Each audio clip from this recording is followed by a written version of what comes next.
কেউ আপনাকে গুরুত্ব দিচ্ছে না বলে মনে হলে প্রথমে নিজের প্রতি গুরুত্ব দেয়া শুরু করুন। আপনার আত্মসম্মান এবং আত্মবিশ্বাস বাড়ানোর মাধ্যমে আপনি অন্যের মনোযোগ এবং শ্রদ্ধা অর্জন করতে পারেন। নিচে কয়েকটি উপায় দেওয়া হল। ১. নিজেকে মূল্যায়ন করুন। আপনার শক্তি, দক্ষতা এবং গুণাবলীর উপর মনোযোগ দিন। আপনি যা ভালো পারেন সেটি আরও ভালো করার চেষ্টা করুন।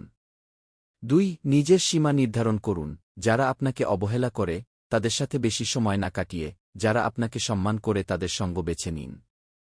৩. নিজের লক্ষ্য নির্ধারণ করুন। আপনার জীবনের উদ্দেশ্য এবং লক্ষ্যগুলো নিয়ে কাজ করুন। ব্যস্ত থাকলে অন্যদের আচরণে মনোযোগ কম যায়। ৪. যোগাযোগ দক্ষতা বাড়ান। কখনো কখনো মানুষ আমাদের গুরুত্ব দেয় না কারণ আমরা ঠিকমতো নিজেদের প্রয়োজন বা অনুভূতি প্রকাশ করতে পারি না। স্পষ্ট এবং আত্মবিশ্বাসী হয়ে কথা বলুন। ৫. নেতিবাচক মানুষদের এড়িয়ে চলুন। যারা আপনাকে অবহেলা করে বা ছোট করে তাদের প্রতি মনোযোগ না দিয়ে ইতিবাচক মানুষের সাথে মেলামেশা করুন। আপনি যদি নিজের প্রতি শ্রদ্ধাশীল হন এবং আত্মবিশ্বাসী হন, তাহলে ধীরে ধীরে অন্যরাও আপনাকে গুরুত্ব দিতে শুরু করবে।